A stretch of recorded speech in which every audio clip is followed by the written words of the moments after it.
Almost 2 years ago, we left it all behind for a chance at the sailing adventure of a lifetime.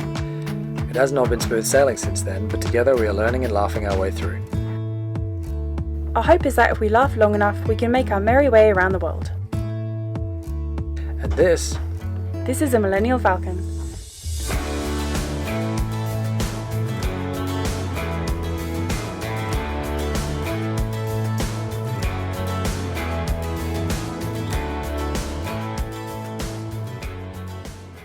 Morning everybody, we thought we would take a minute to just do a real-time thank you.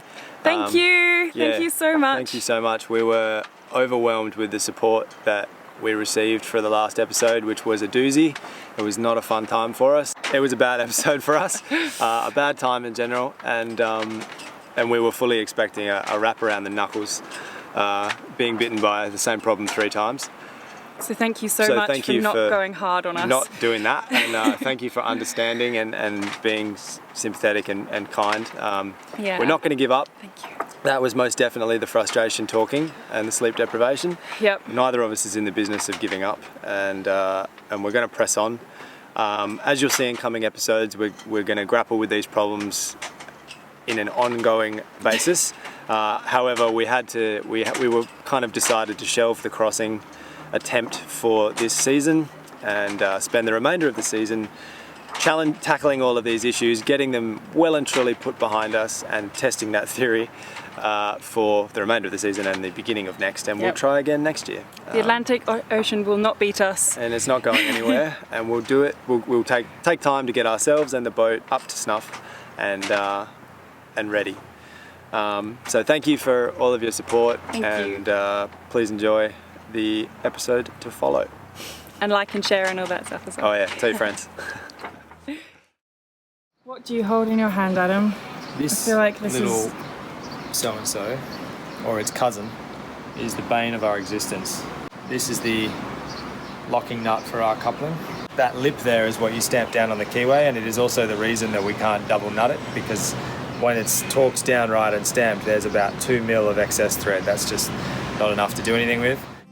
After collecting what was now the most important nut on our whole boat, we headed back to troubleshoot and put the new nut back on.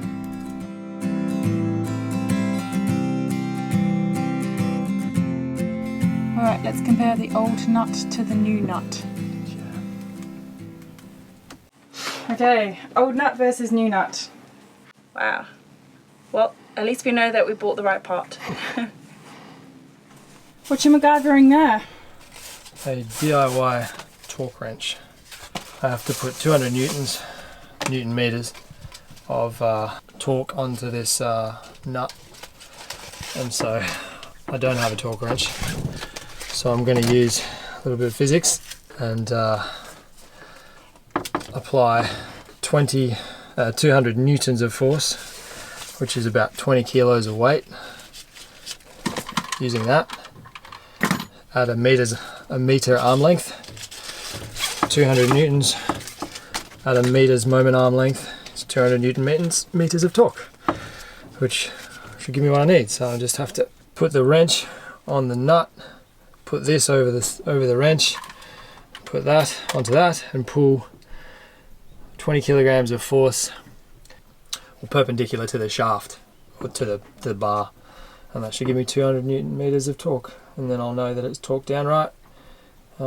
And that and the red thread locker red should hold. I'll come back in 24 hours and check if I can, see if it's set, and then I'll stamp it down, and then that should be permanent. Should be no getting that off. I'm more than happy to use a blowtorch to get it off, if I can do it when I choose to get it off, not when it chooses to fall off.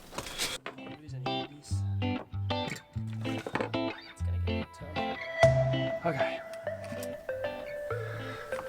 just put a little medium size, didn't cake it on there, just 2 strips down each side. Do that up.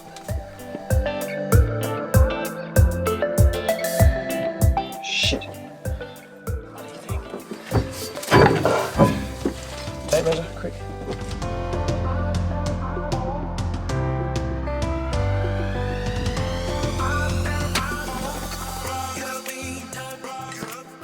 So upon review of the footage, it is completely blurry, But we managed to get the nut on, and halfway through there was a little bit of a moment of panic because the bar that we'd chosen didn't fit.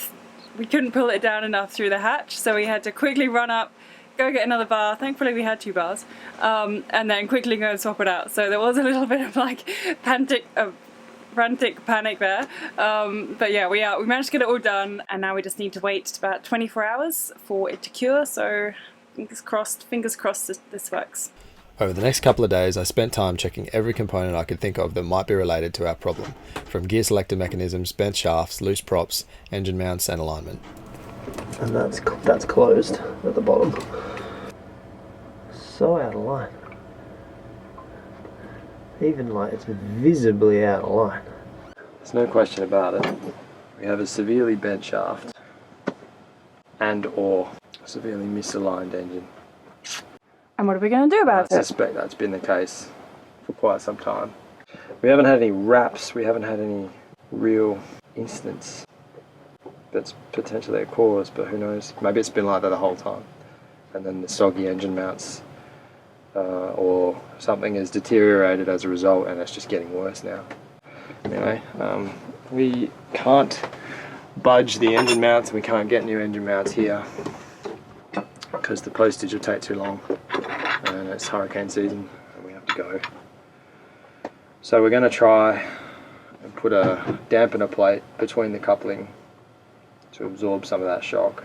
To reduce possible vibration, which was likely caused by a misaligned engine, we cut a soft piece of plastic in the same shape as our coupling and inserted it between the 2 halves as a sort of DIY drive saver.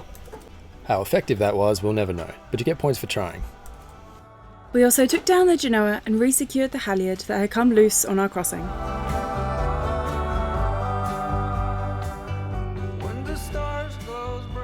Alright, snotty one.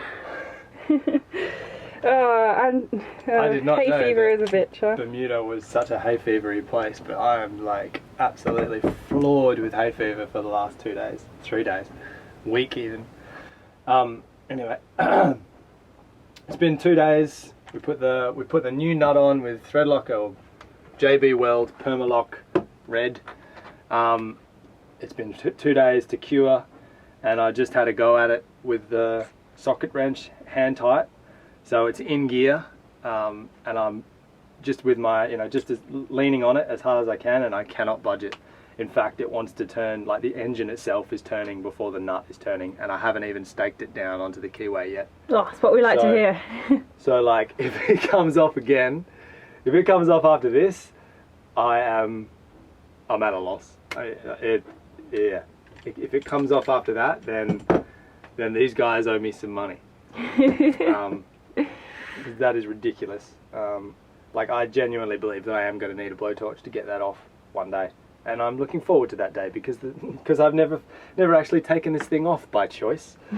So yeah, I'm going to stamp it down on the keyway, put the coupling back together, and yeah, that's that. The Millennial Falcon. Millennial Falcon. The next day at breakfast, we were interrupted by a visitor to the boat. Well, that was incredibly well timed. Somebody's looking out for us. We've just been given a blessing by the local padre, and we needed it. There you go. Religion coming through with the goods. Just driving around the anchorage giving blessings once a year. What, so we're blessed for a whole year? Well, this Woohoo. is the annual boat service. Blessing of the boats service. It's probably because everyone who's still here needs a blessing because it's hurricane If season. you're still here, there must be something wrong with you. Exactly. You need all the blessings you can get. So there you go, our voyage has been blessed. So listen up, boat. You're officially going against the powers that be if you misbehave now. Feeling that our new blessing was a good sign, we decided to go for a test drive and make sure everything was running smoothly.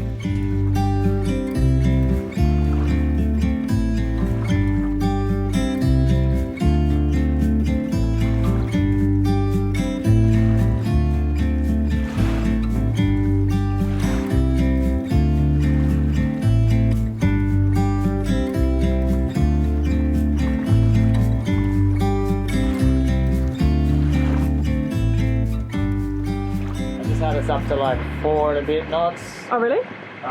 The charge controller governs the the speedometer, sorry, the tachometer. So I can't tell you how many revs that was, but I'd say it was close to 1800, 2000, Yep. nearly cruising. So it was four knots and it was smooth. That's pretty high. That's higher than I would cruise at. But that sounds and feels okay. That's 5.1 knots. That's got to be close to 2,000 RPM. Operating as a motor, as a powerboat, I'm not going to say we're running well, but we are running without any adverse vibrations. Like if I had a guest on board and I said, go take it for a spin, I very much doubt that they would even smell a rat and would have any suspicion.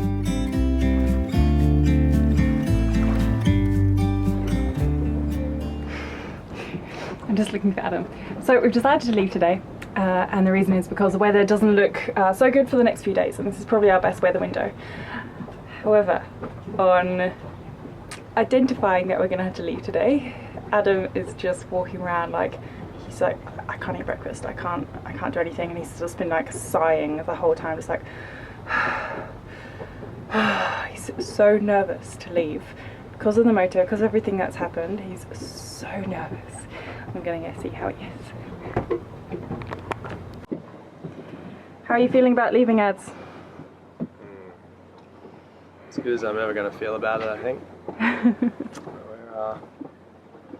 Yet again, we are where we shouldn't be at the wrong time of year with a less than perfect boat. With a long way to go to get safe. Seems to be the story of my life. There's no NOAA, so there's no hurricane activity for 48 hours. There was a report yesterday that's citing quite a lot, abnormally high amounts of hurricane dust, which disrupts the formation of storms and hurricanes, which is good news for us. We have fairly benign conditions going south from here to St. Martin for the next 7 days and beyond. So all of these things equate to a not bad sail down. So why are you so nervous? It's my job to be nervous.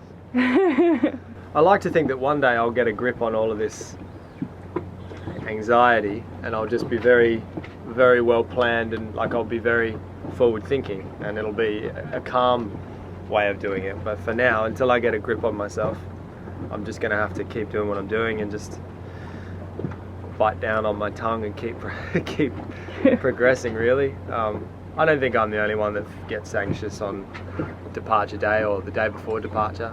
The one thing I am moderately confident about is that the propeller's not going to fall off again. I don't think it's going anywhere, which means that whatever issue is causing that to fall off is going to manifest itself elsewhere.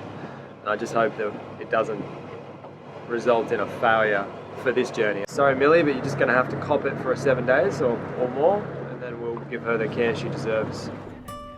That afternoon, to take Adam's mind off the upcoming trip, we went ashore for a walk, checking out the weekend's local entertainment.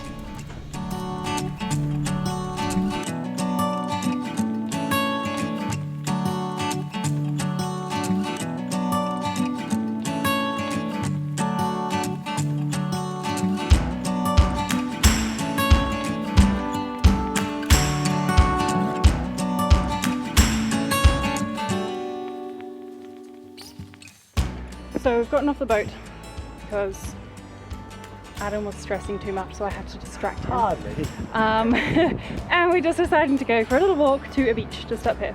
Planning to leave possibly tonight, most likely tomorrow morning. I think the best time to leave is tonight. Well, However, there is obviously the realization that we're going to have to sail through the night on our very first that's night. fine, but we have to check out, and you can't check out in advance. That's true. So chances of us leaving tonight, Slim to none. small. However, it's the best window, so we'll see.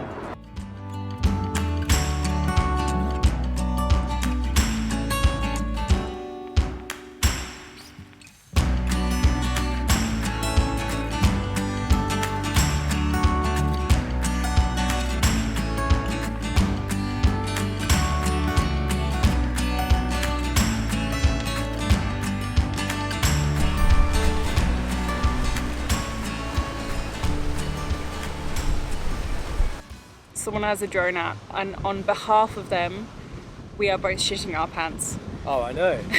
It's not that windy. It's probably like 15 knots, Yeah. maybe 18 knots, something like that. Like there's white caps out on the water. Well, we look at the drone and we're like, why are they doing it? Why would you fly in this? It's such high winds. Oh my god. There's the tiniest white caps on the ocean. That means it's really high wind. So it's not a reflection on them, it's a reflection on us. We're just petrified of The drone any is drone. fine. I mean, the It drone's is. like flying into the wind on like, it's like this, trying to fight against it. But generally speaking, it's performing fine. Paparazzo, relentless. Point a camera at me, I'll point one back. We're just walking on the way back, and we're just, Taking in the last little bit of land. Yeah, exactly. For 8 days. Khiara was just saying how she much prefers a grassy knoll over a beach. And which is probably a very contentious subject, but I did grow up in countryside in England rather than beach. And like, that wasn't to say I was very close to beach. I'm She's a more country comfortable girl. in countryside, whereas Ads is more beach. I reckon I grew up, would have been a 45-minute drive from the beach, but because Perth in Australia is such a summery, beachy town, and the weather is so nice all the time, everyone always spends their summers at the beach. And then I'd go back to like it wasn't that He was big, in it's still bush. He wasn't in countryside. It was That's bush, what we yeah, call it was bush. arid and dry bush. Yeah, exactly. There's none of this. It's not this greenery malarkey. Black sand, weeds, and gum trees, that was it. But I like the beach, I like it. Somehow we've become water babies. The jewel on top of our little misadventure to Bermuda. Just like a little thanks for coming would be if we got back to the A chocolate boat. cake. Chocolate You cake. can make a chocolate cake if you want tonight. I know that Delos is on their way here for their Atlantic crossing, and they're like 2 days away. So I was just saying to Khiara, it would be a lovely cherry on Sound top like for our misadventure in Bermuda. Oh, that's a good title. That's a good episode title. Misadventures in Bermuda. Is if Delos arrived, like the eve of our departure. And I know we said we were leaving today, but I don't think that's going to happen. Like I said before. And we could just There's cake have to make. a wee little beer with them and just exchange some stories, say good day, finally get to meet the legends, and then Turntail runs out with our tail between our legs. Unfortunately, Delos are planning to arrive here about 2 days after we plan to leave. So once again, Right. we are thwarted by our silly plans, and we don't end up eating. Well, in our defense, Eating. eating. You don't cake? eat Delos. Meeting Delos. It's a big meal. 5 courses. That's way. All right, so I'm allowing Adam to have some disaster Dr. Peppers. Once there's something bad has to happen. So. Yep, exactly. So pretty much. 1 minute test. So when Adam has a bad day, and we did this on the way to the Atlantic. We did this on the way to This Azores. voyage has been blessed I bought by God. I'm a never gonna Dr. get to Pepper. drink I that. bought a Dr. Pepper or two? I bought a Dr. Pepper. Two. Okay, I bought 2 Dr. Peppers, and I gave one to him when never finished it first 'cause I felt disaster day so happened, and I gave another one to him on the second disaster day. So I feel now Dr. Pepper is our like disaster day remedy. Keep So Adam happy. I'm giving Adam 2 Dr. if I Peppers never for get our to trip drink back. No, it has to be saved for Actually, disaster no, day. that's a reward of itself. If I don't get to drink it enough. Exactly. Yeah. P.S. I'm not just some. Jeez, she really is. I know what you're going to say. You haven't even said it yet. She is. She controls everything. I'm not some controlling wife. Adam has a soft drink addiction from like America when we first bought the boat, and so I don't think it's very good addiction for him to have. Out of It's all the really addictions, bad. it's bad of me to say I will let him have it. No, it's more that I try and drip feed it to him. I get very unmanageable if I don't have my sugar. I'm working on it. I am working on it. Same as being chocolate. Same as Seeing being a doctor sugar. about it. Dr. Pepper. I'm way too easily amused.